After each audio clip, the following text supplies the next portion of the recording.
What's up guys, and welcome back to another Real Madrid review. Barcelona 0, Real Madrid 4.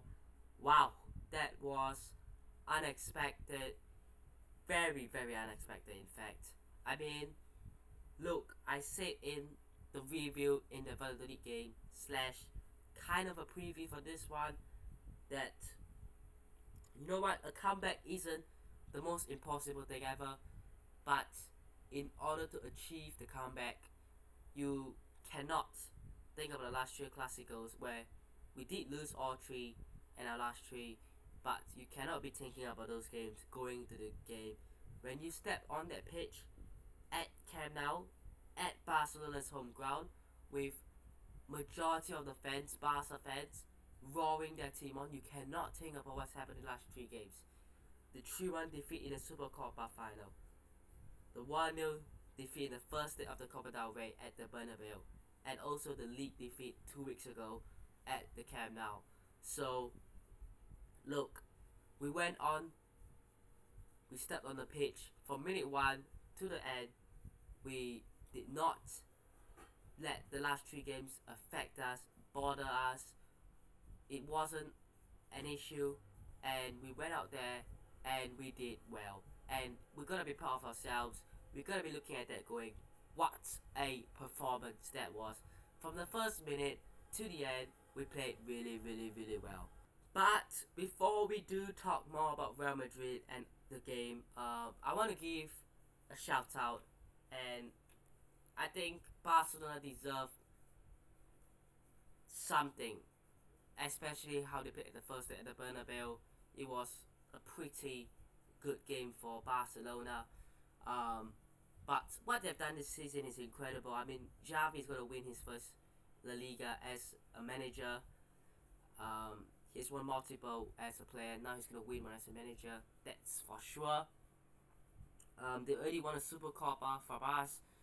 And look, I don't think that they'll be thinking, oh my days, how did we lose the Copa del Rey semi-finals? I don't think they'll be thinking about it in terms of losing the game, but I think losing 4-0 to your biggest rivals, I mean, last season we were stung by Barca 4-0, so we kind of know how it feels, and I think Barcelona now understand how it feels. Losing 4-0 at home to your big rivals just isn't a good feeling, even though it might not mean much. Yes, you are out of the competition, but I think if Barca lost, let's say 2-1 or 2-0, they'll be thinking to themselves, at least it wasn't a humiliating performance and result. But because it's 4-0, it's a lot worse. And I get that. Like I said, as a Real Madrid fan, witnessing what happened last season, the 4-0 defeat at home at the Bernabeu last year. Remember that game. But yeah, shout out to Barcelona. They've been playing incredibly well with that young team. Yes, they might have a bit of experience with Busquets, Sergio Roberto, Lewandowski, but the team is still quite young. They're learning, and this is baby steps for Barcelona. They're doing good things, and as a rival fan, we kind of want to see Barcelona do well to compete with them. And yeah, of course, respect Barca. Some of their fans may not be the best online, but I do like Barca. Not that I support them, of course, but I respect them, right? But let's talk about the game.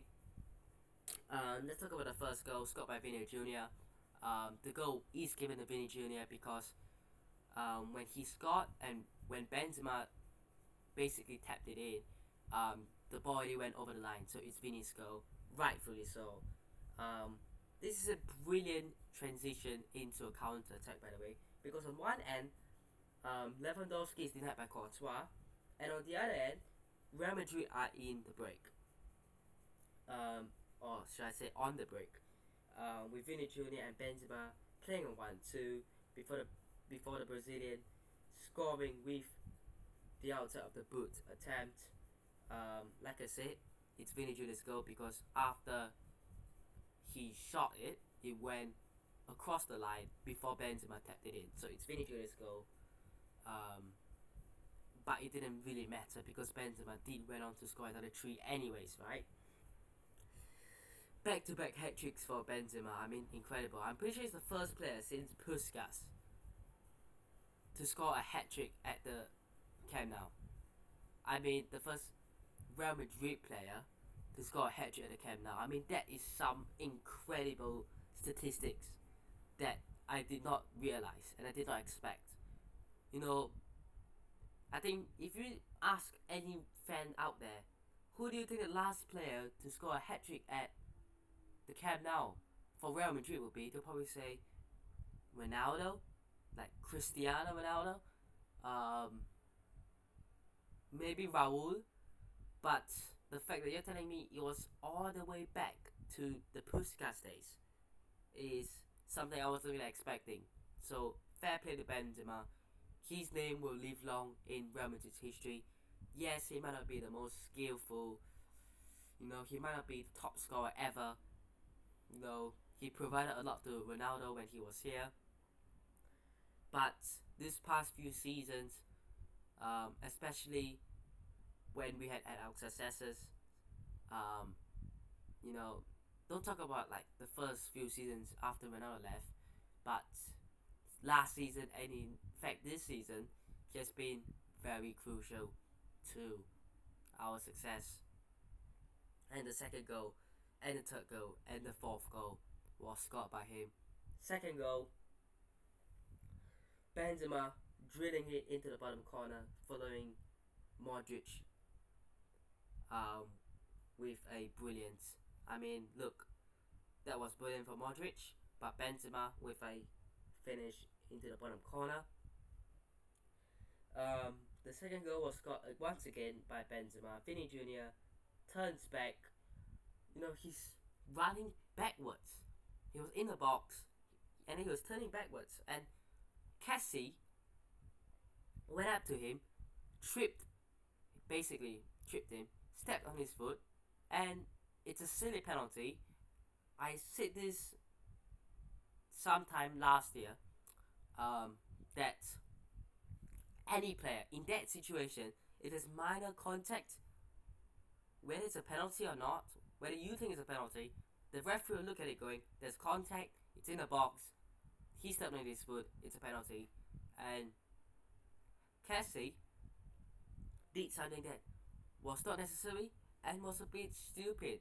Yeah, so it was unnecessary for Cassie to do and make that tackle. Benzema steps up from the spot, scores 3-0, and it's essentially game over. But the last goal just shows it all, and it might not be the best goal, but it's the goal that shows you that it's the 80th minute. Real Madrid are 3-0 up, they're 3-1 up on aggregate, but they are still pushing. Benzema, this time the hat-trick. Vinny Jr. sliding it forward for Benzema, who taps it beyond to Stegen for number 4, and that is game over. And you know what? Real Madrid pushing from the start all the way up until the end, proving why when this team is on form, they will turn up. And look, we came into this game 1-0 down.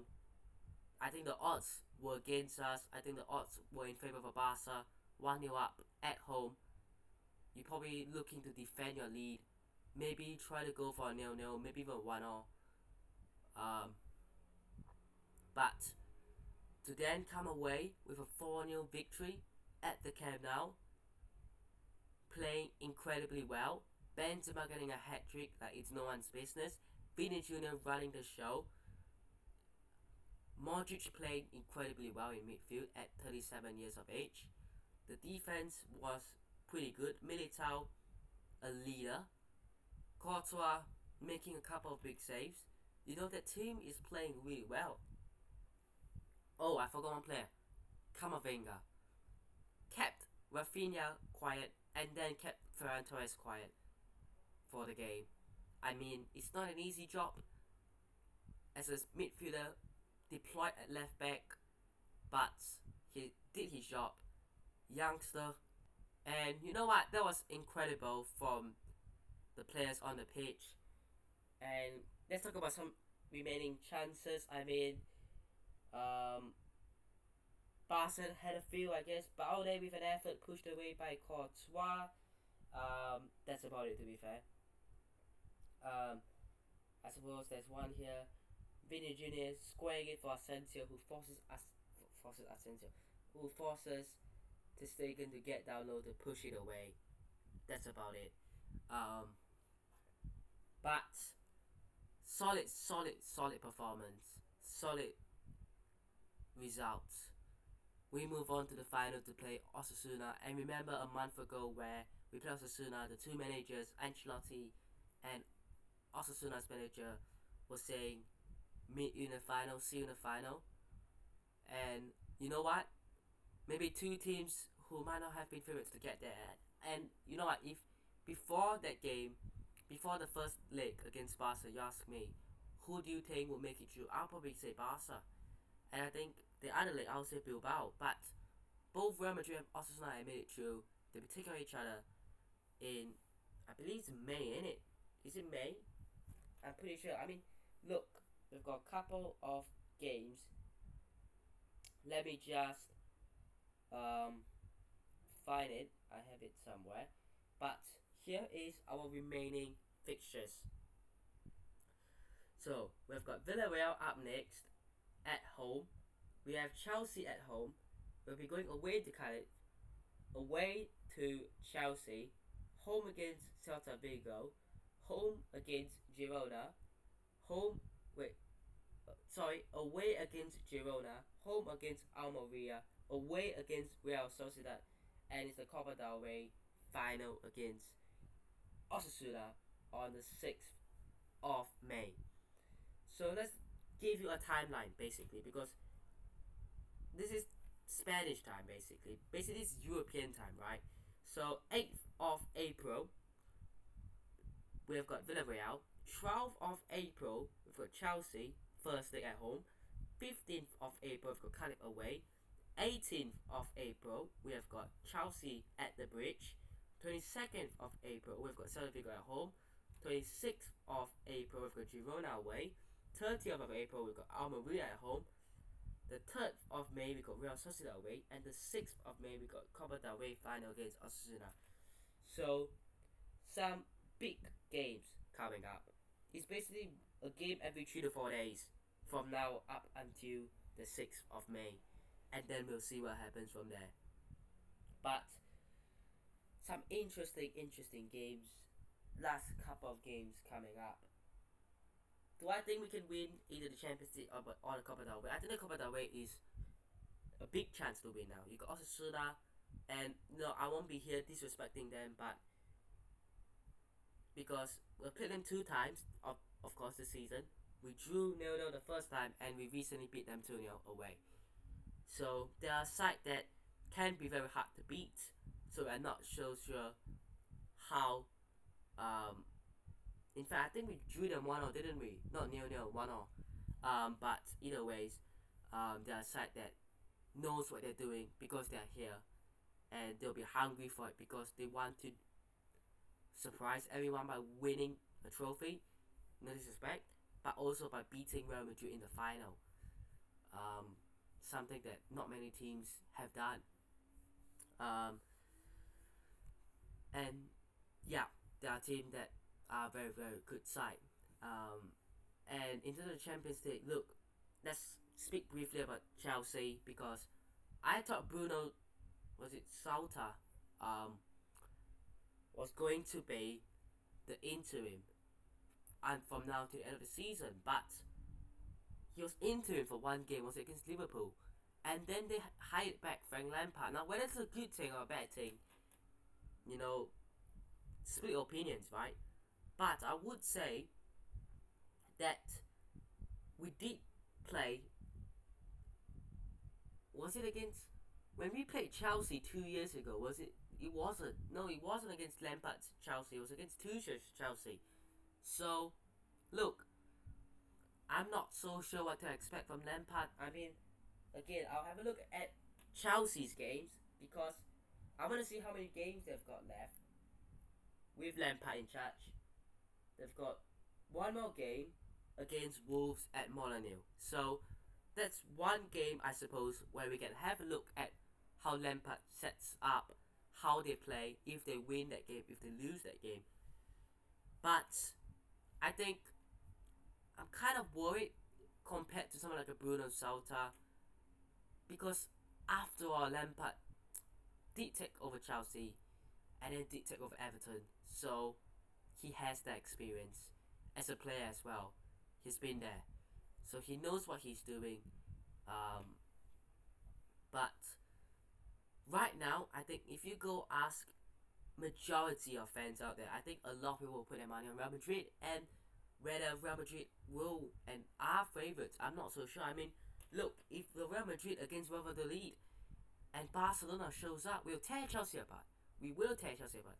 But if the Real Madrid that shows up, like we've been doing before this mini international break, remember the one against Barcelona just about 2.5 weeks ago at the Camp Nou where we lost 2-1?